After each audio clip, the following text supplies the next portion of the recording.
할렐루야. 그동안 기도해 주셔서 감사합니다. 지난주에는 이 심장이 막 정상적으로 뛰는 것이 잘 안 되는 문제가 있어서 방전된 듯이 이렇게 일어날 수가 없어서 이 강단을 지키지 못했습니다. 죄송합니다. 근데 모르는 병은 아니어서 지금 조금씩 쉬면서 컨디션을 다시 회복해 가고 있습니다. 많은 분들이 좀 더 치료를 하고 쉬면 어떻겠냐 하는 그 권유를 하셨는데요.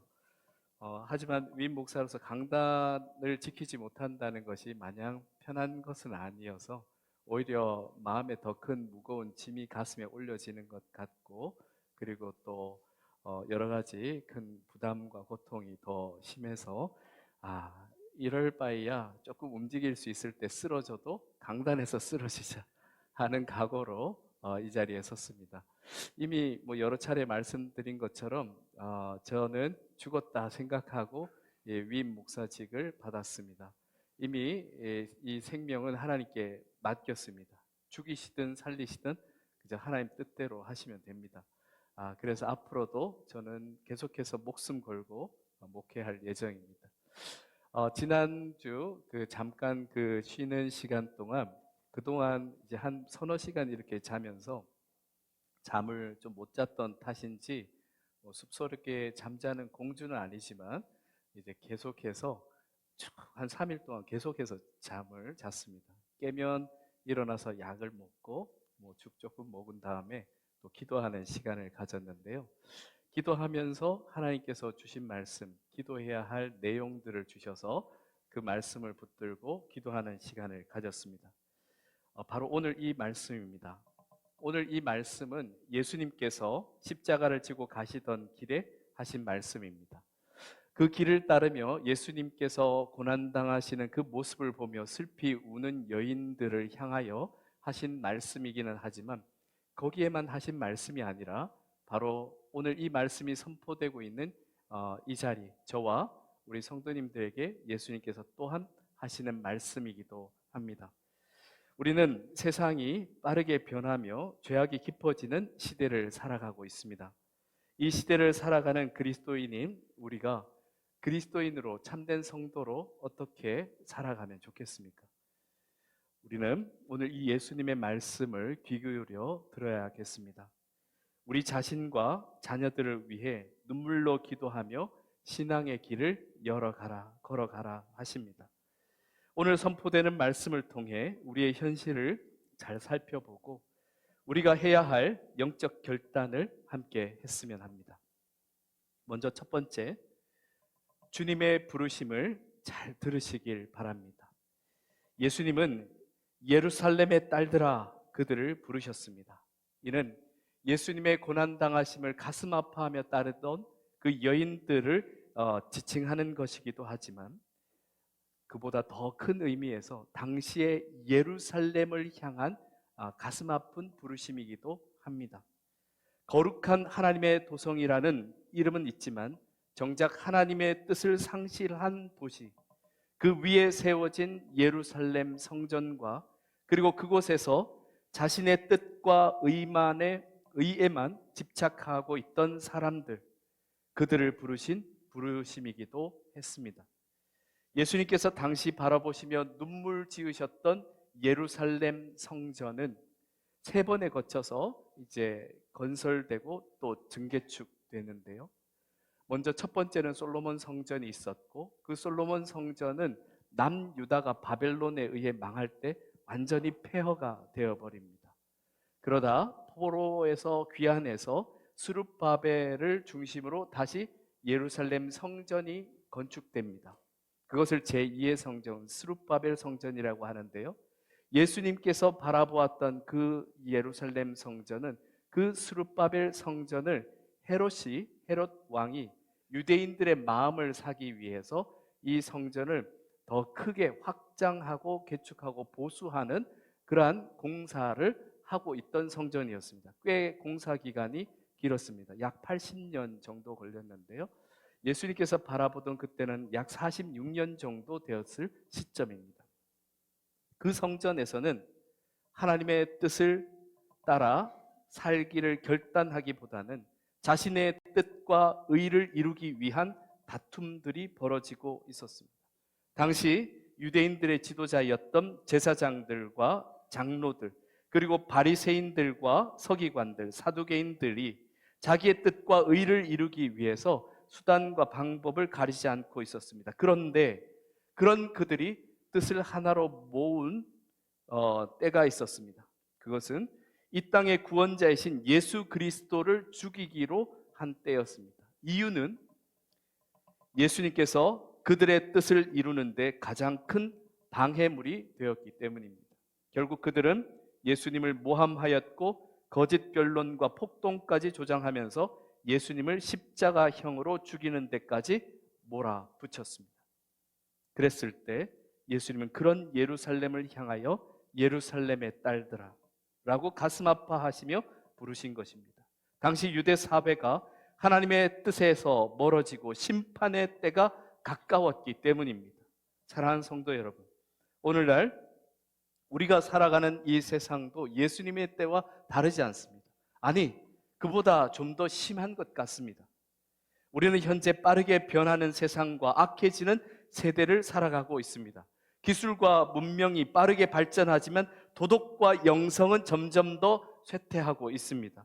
우리는 인터넷과 스마트폰을 통해 세계와 연결되고 있지만 동시에 더 큰 죄악과 유혹에 노출되어 가고 있습니다.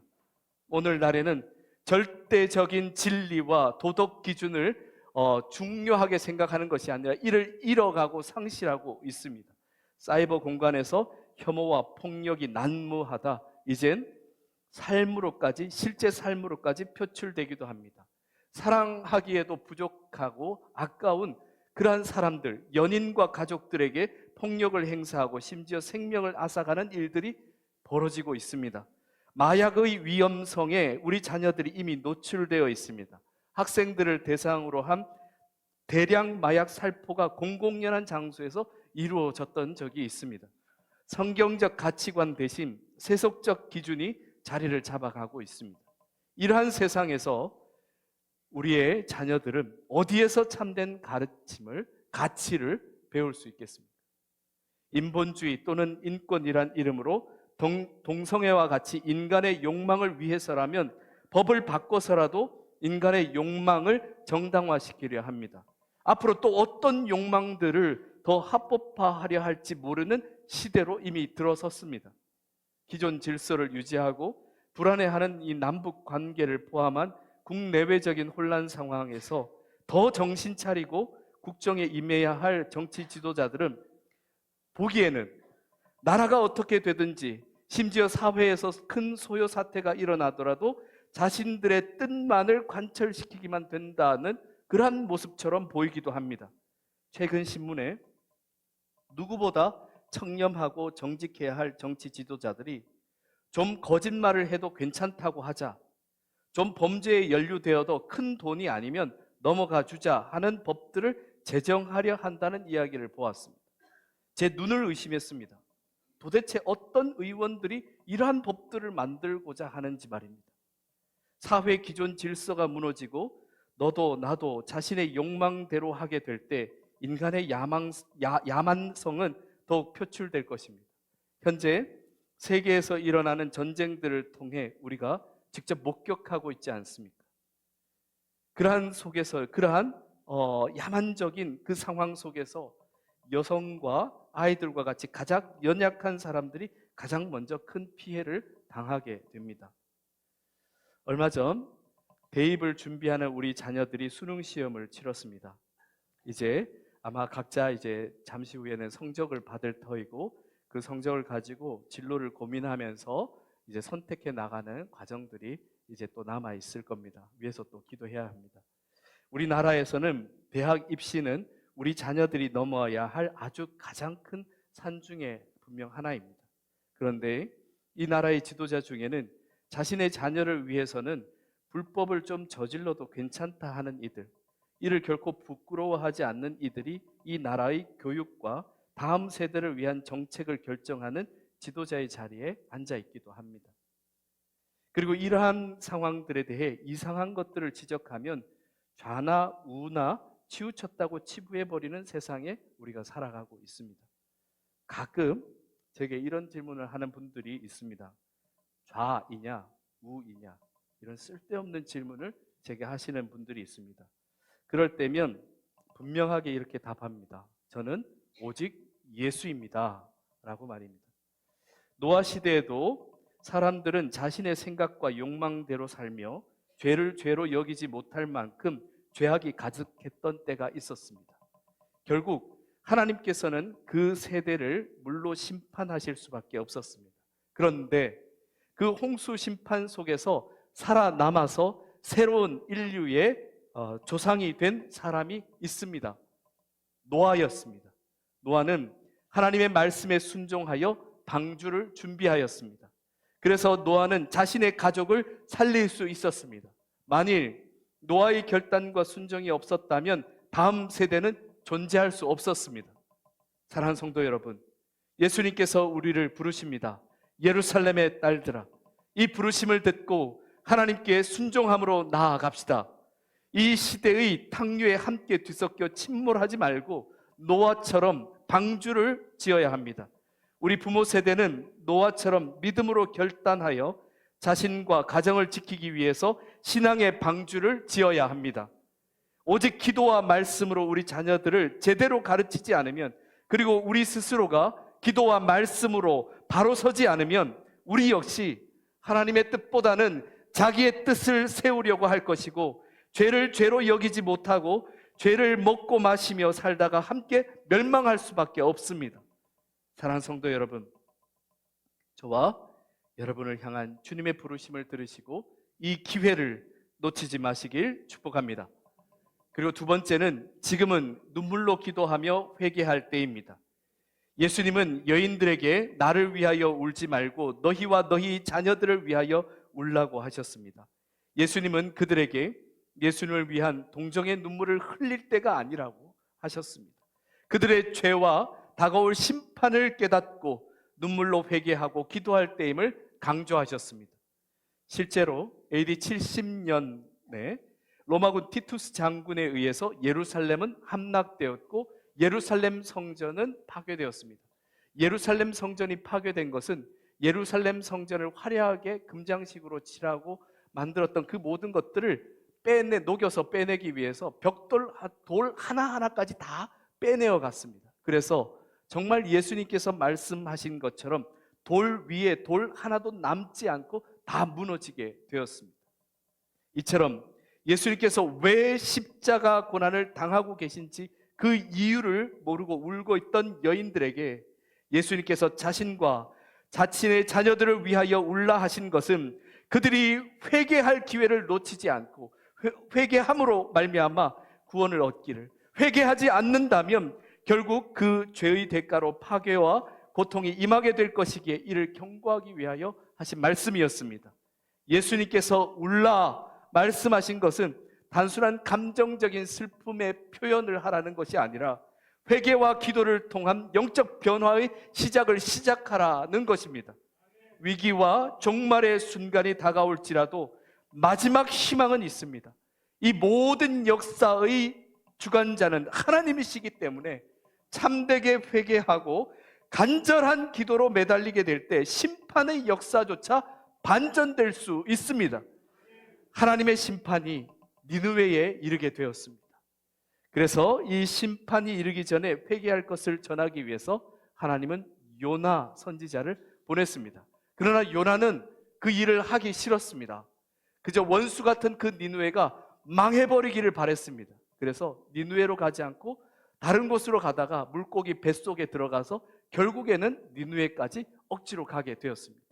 그러니 하나님께서 그에게 명령하신 바를 제대로 수행이나 했겠습니까? 사흘 동안 걸어다니며 전해도 다 모자랄 아주 큰 성읍을 하루 동안 휙 지나가면서 얘기를 했습니다. 회개하지 않으면 뭐라고요? 회개하지 않으면 40일 만에 이 성은 멸망합니다를 똑바로 전하지도 않았고 그저 하나님께서 하라 하셨으니 억지로 대충 그저 하루 동안 휙 지나가면서 전했습니다. 그런데 놀라운 일이 일어납니다. 그 회개하라는 그 메시지가 니느웨 사람들의 귀에 들리고 그들의 심장에 박혔습니다. 역시 들을 귀 있는 자, 구원을 받을 자가 결국 듣고 구원을 받게 되는 것입니다. 니느웨 사람들은 정말 철저하게 회개하기 시작했습니다. 요나서 3장 4절에서 9절 말씀을 제가 읽어드리겠습니다. 요나가 그 성읍에 들어가서 하루 동안 다니며 외쳐 이르되 40일이 지나면 니느웨가 무너지리라 하였더니 니느웨 사람들이 하나님을 믿고 금식을 선포하고 높고 낮은 자를 막론하고 굵은 배 옷을 입은지라. 그 일이 니느웨 왕에게 들림에 왕이 보좌에서 일어나 왕복을 벗고 굵은 배 옷을 입고 제 위에 앉으니라. 왕과 그의 대신들이 조서를 내려 니느웨에 선포하여 이르되 사람이나 짐승이나 소떼나 양떼나 아무것도 입에 대지 말지니 곧 먹지도 말 것이요 물도 마시지 말 것이며 사람이든지 짐승이든지 다 굵은 배 옷을 입을 것이요 힘써 하나님께 부르짖을 것이며 각기 악한 길과 손으로 행한 강포에서 떠날 것이라. 하나님이 뜻을 돌이키시고 그 진노를 그치사 우리가 멸망하지 않게 하시리라. 그렇지 않을 줄을 누가 알겠느냐 한지라. 이렇게 선포한 후에 철저하게 회개하기 시작했습니다. 그들이 이렇게 했을 때 니느웨가 어떻게 되었겠습니까? 함께 읽어보겠습니다. 요나서 3장 10절입니다. 하나님이 그들이 행한 것 곧 그 악한 길에서 돌이켜 떠난 것을 보시고 하나님이 뜻을 돌이키사 그들에게 내리리라고 말씀하신 재앙을 내리지 아니하시니라. 아멘. 사랑하는 성도 여러분, 한국 교회와 우리 교회의 부흥기에는 눈물의 기도를 흘리는, 기도하며 눈물 흘렸던 어머니들의 기도가 있었습니다. 그들은 철야 기도와 금식 기도를 통해서 다음 세대를 위한 영적 부흥을 강구했습니다. 오늘날 우리가 누리는 신앙의 유산은 바로 그들의 눈물로 뿌려진 기도의 그 씨앗 덕분입니다. 그런데 요즘은 수능 기간이 되어도 새벽 기도회나 금요 기도회에 나와서 기도하시는 부모님들을 그리 많이 볼 수는 없습니다. 이때만 기도하기에 좀 민망해서인지 수능을 앞두고도 그렇게 기도에 매달리는 분들을 많이 볼 수가 없습니다. 사랑하는 성도 여러분, 그러나 이제 우리가 지금 우리 자신과 이 시대를 위해서, 특별히 무엇보다 우리 자녀 세대를 위해 눈물로 기도해야 할 때입니다. 그런데 이러한 기도를 드리기 위해서는 반드시 준비되어야 할 것이 있습니다. 우리의 진심이 하나님께 전해지는 기도가 되기 위해서는 우리는 거룩해야 합니다. 이 거룩함은 오직 예수 그리스도의 보혈로만 가능합니다. 우리의 죄를 예수 그리스도의 보혈을 의지하여 참 회개할 때 비로소 우리가 기도할 준비가 될 뿐만 아니라 우리에게 임할 그 구원의 은혜가 임하게 됩니다. 그래서 예수님께서 나를 위해 울지 말고 너희 자신을 위하여 울라고 하셨습니다. 목회하면서는 여러 사람들을 만나게 됩니다. 그 중에 세상에서 참 잘났다고 하는 분들도 만납니다. 많은 부를 가지고 있는 분들, 학벌이 좋은 분들, 또 직업이 좋은 분들, 아주 똑똑한 분들을 만납니다. 그러나 결국 하나님께서 들어서 쓰시는 사람은 그것이 있고 없고가 상관없이 정말 하나님 앞에 참 회개할 줄 아는 겸손과 간절함으로 기도하며 순종할 줄 아는 이들을 통해 하나님께서 역사를 이루시는 것을 보게 됩니다. 아무리 잘난 척하는 이들이 앞에서 떠들어도 실제로 그들이 나라와 공동체를 지켜내는 것이 아니라 참 회개함으로 자신의 죄뿐만 아니라 나라와 공동체를 위한 참회의 기도를 드리며 눈물로 부르짖는 이들에 의해서 이 나라와 이 공동체가 버텨내는 것입니다. 그런데 이러한 의인이 10명조차 없을 때는 소돔과 고모라처럼 결국 멸망할 수밖에 없는 겁니다. 제가 강단에 서지 못했던 지난주에 하나님께 깊은 기도를 드렸습니다. 제 건강에 이런 연약함 가운데 제게 주신 사명을 돌아보면서 이런 저를 통해서 하나님께서 뭘 하기를 원하십니까? 무엇을 이루기를 원하십니까? 하는 묵상의 기도를 드렸습니다. 하나님께서 주시는 결론은 분명했습니다. 내가 약할 때 하나님의 능력이 온전해짐이라. 저는 이 약함 속에서 더욱 하나님께 매달리며 기도하기 시작했습니다. 제가 부족할지라도 제 자신과 우리 공동체와 나라를 위한 참된 회개와 눈물로 간구하며 기도하는 한 사람의 몫은 내가 감당하리라. 그렇게 기도했습니다. 그렇게 기도하고 다시 사역에 복귀하는 과정에서 그러한 기도를 이미 드리고 있는 분들, 눈물로 기도하고 있는 분들을 보고 듣게 되었습니다. 그래서 우리 공동체가 위기 상황 가운데서도 그렇게 버텨내고 이겨낼 수 있구나 하는 것을 다시 확인할 수 있었습니다.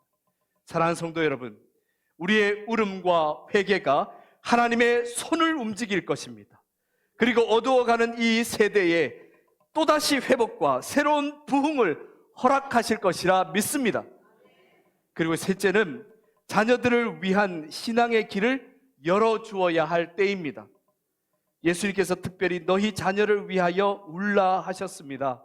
이는 자녀를 향한 단순한 애틋한 슬픔을 표현하라는 것이 아닙니다. 이는 미래 세대를 위한 신앙적 책임과 헌신을 다하라 하시는 말씀입니다. 이스라엘 백성들이 애굽에서 노예 생활을 할 때였습니다. 이스라엘 백성들의 그 숫자가 많아짐을 애굽이 두려워하면서 끔찍한 명령을 내립니다. 이제부터 이스라엘 백성 가운데 태어난 나는 사내 아이는 모두 죽이라 하는 끔찍한 명령을 내립니다. 요게벳이라는 여인이 아이를 낳았습니다. 사내 아이였습니다. 법이 엄중하지만 도저히 아이를 죽일 수 없었습니다. 당연히 그럴 수 없습니다. 그래서 몰래 숨겨서 키웠습니다. 그런데 아이가 조금씩 커갈수록 울음소리도 커지기 시작했습니다. 만일 아이가 아이를 숨겨서 키워오던 것이 발각되면 그 아이가 죽는 것은 물론이고 그 가족이 몰살할 위기와 그 주변에 있는 이스라엘 민족의 위험을 당할 위기에 처하게 된 겁니다. 요게벳이란 여인이었습니다. 아무 힘도 능력도 부도 지위도 권세도 없었습니다. 그러나 그녀는 그 아이를 포기하지 않았습니다. 본인이 할 수 있는 최선을 다해서 갈대 상자를 만들기 시작했습니다. 갈대 상자가 부서지지 않도록 갈대에 손이 베어가면서 열심히 꼼꼼하게 엮었습니다. 그리고 물이 새지 않도록 역청을 꼼꼼히 발랐습니다. 그리고 그 아기를 고이 갈대 상자에 담아서 애굽의 공주가 나일강에 물놀이 하러 나왔을 때 그리로 조심히 띄워 보냅니다. 공주는 그 갈대 상자를 발견하고 그 상자 속에 아기를 발견하게 됩니다. 그리고 그 아기를 자신의 양자로 삼습니다. 그리고 그에게 이름을 붙여주었습니다. 물에서 건져내다 하는 뜻으로 그의 이름을 모세라고 지어주었습니다. 그렇습니다. 요게벳은 이스라엘 민족의 위대한 지도자 모세의 어머니였습니다. 그녀가 겨우 할 수 있었던 것은 갈대 상자를 만들고 하나님께 아기를 맡기는 것뿐이었습니다. 그러나 힘겨운 상황에서도 포기하지 않았던 그녀의 용기와 믿음이 모세를 살렸고 결과적으로 이스라엘 민족을 구원하시는 하나님의 큰 계획을 이루게 되었습니다. 사랑하는 성도 여러분, 아마 여러분도 똑같은 것을 많이 느끼실 텐데 우리 자신과 우리 가정, 우리 공동체를 위해 특별히 우리 다음 세대를 위해 해주고 싶은 것이 너무 많습니다. 그런데 우리가 그걸 다 해줄 능력은 없습니다. 저도 그럴 능력이 없습니다. 그래서 늘 미안하고 가슴이 아픕니다. 하지만 그렇다고 포기하시겠습니까? 우리는 요게벳처럼 다음 세대를 위한 신앙의 갈대 상자를 준비해야 합니다. 우리가 할 수 있는 최선을 다하면 되는 겁니다. 우리 공동체는 다음 세대를 위해서 계속해서 체질을 개선해 가고 있는 중입니다. 우리 공동체는 약 한 7년, 8년 전에 다시 이 밑바닥에서부터 시작해야 하는 어려움을 겪었습니다. 교회에 있었던 내홍으로 인해서 교회가 반토막이 났었습니다. 지금은 많이 회복되었죠. 그 흔적을 찾아보기 이제 힘들 정도로. 그러나 그때는 그 여파로 당연히 예산도 너무너무 어려웠습니다. 지나고 나서 이렇게 우리 교육자들을 위해서 제가 한번 이렇게 살펴보다 알게 된 건데요. 제가 부임했을 때 받은 사례가 예전에 제 부목사 때 받은 사례보다 적었습니다. 이런 스스로 부끄러운 이야기를 제가 드리는 것은 우리 교회는 그렇게 다시 시작해야만 했었던 교회였습니다. 이 말씀을 드리기 위해서입니다. 그런 상황에서 코로나의 쓰나미가 어마어마하게 불어닥쳤습니다. 예배로 모이지도 못하게 된 겁니다. 그러나 우리 교회는 코로나 기간 중에도 오히려 이 방역 수칙을 지키면서 전도를 포기하지 않고 전도잔치를 시작했습니다.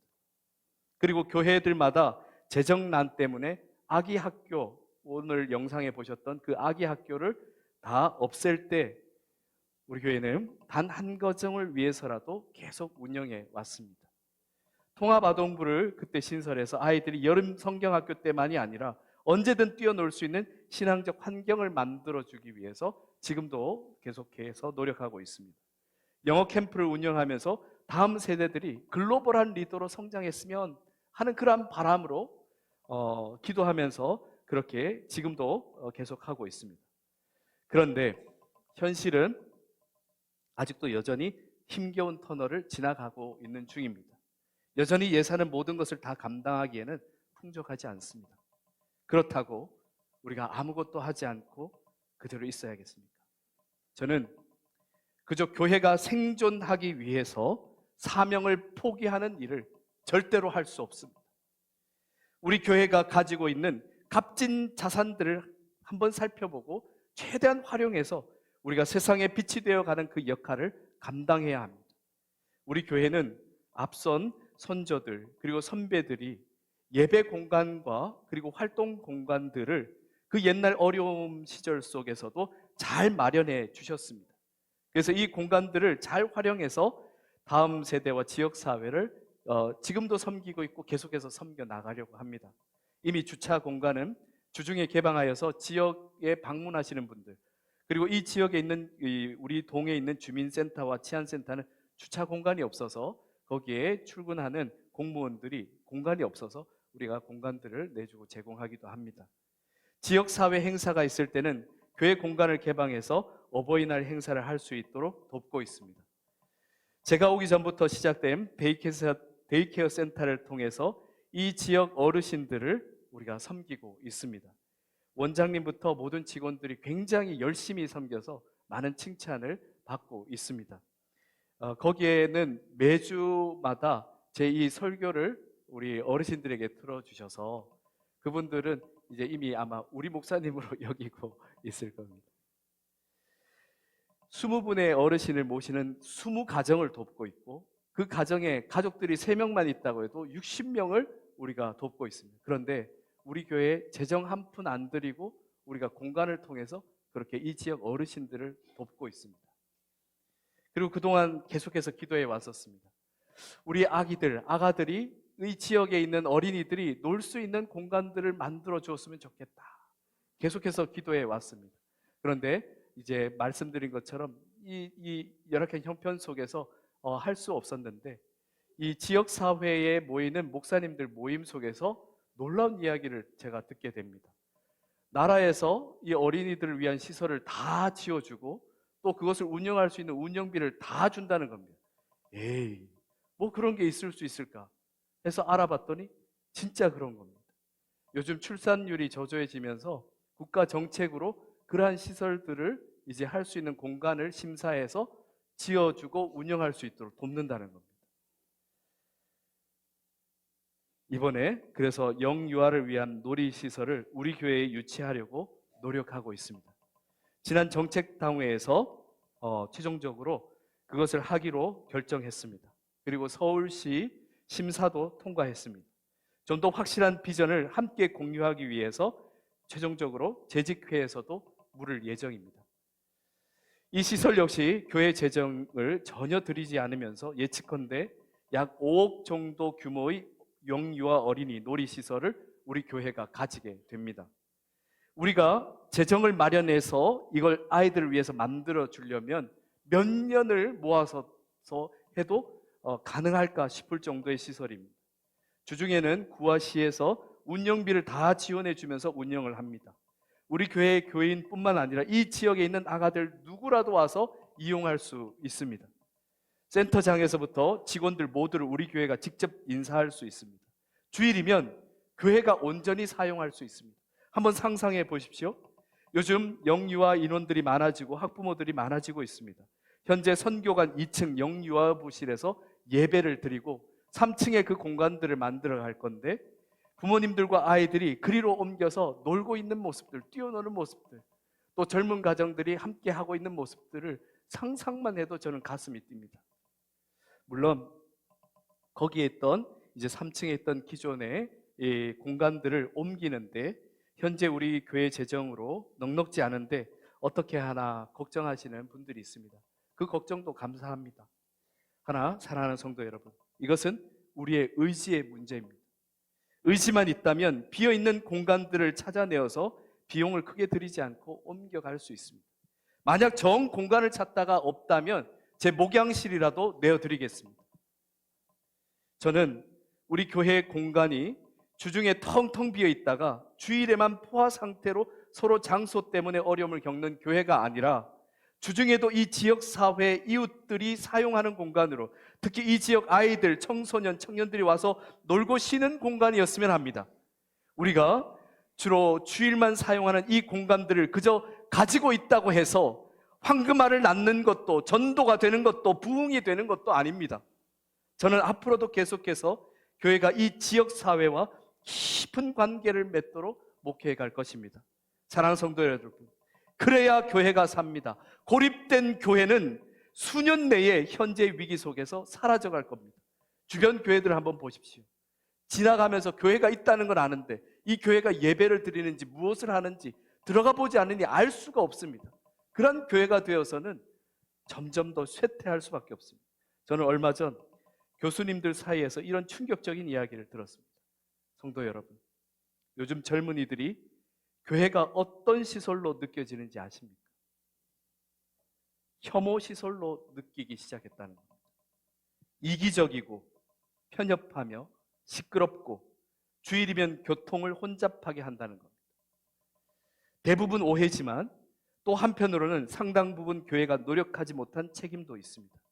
그래서 우리 공동체는 이 지역사회의 혐오 시설이 아니라 없어서는 안 되는 세상에 비치며 맛을 내는 소금이 되도록 변화되어 가야 할 것입니다. 우리 공동체는 대림절을 섬김과 나눔의 대림절로 보내고 있습니다.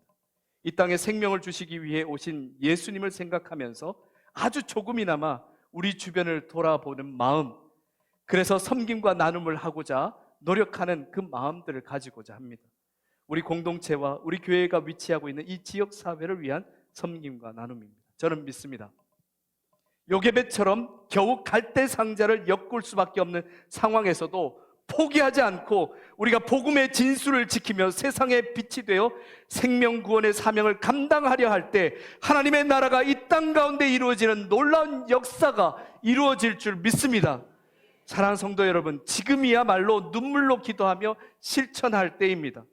저는 제 몸이 약해질수록 제 사명이 더욱 뚜렷하고 분명해지는 것을 느낍니다.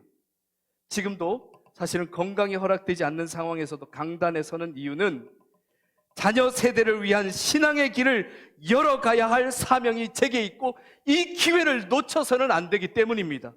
오늘 우리 모두가 다시 한번 예수님의 말씀에 귀를 기울이시길 바랍니다. 예루살렘의 딸들아, 너희와 너희 자녀를 위하여 울라. 지금은 예수 그리스도의 부르심을 들을 때입니다. 지금은 세상의 죄악을 바라보며 눈물로 회개하며 기도할 때입니다. 지금은, 바로 지금은 다음 세대를 위해 믿음의 유산을 남기기 위해서 헌신할 때입니다. 오직 주 예수 그리스도를 믿는 믿음으로 우리의 눈물과 기도가 씨앗이 되어서 우리의 자녀 세대를 위해 믿음의 길을 열어갈 때입니다. 이제 우리 다시 결단함으로 우리 자신과 다음 세대를 위한 신앙의 길을 열어갑시다. 하나님께서 우리의 기도와 헌신을 통해 역사하실 것을 믿습니다. 함께 기도드리겠습니다.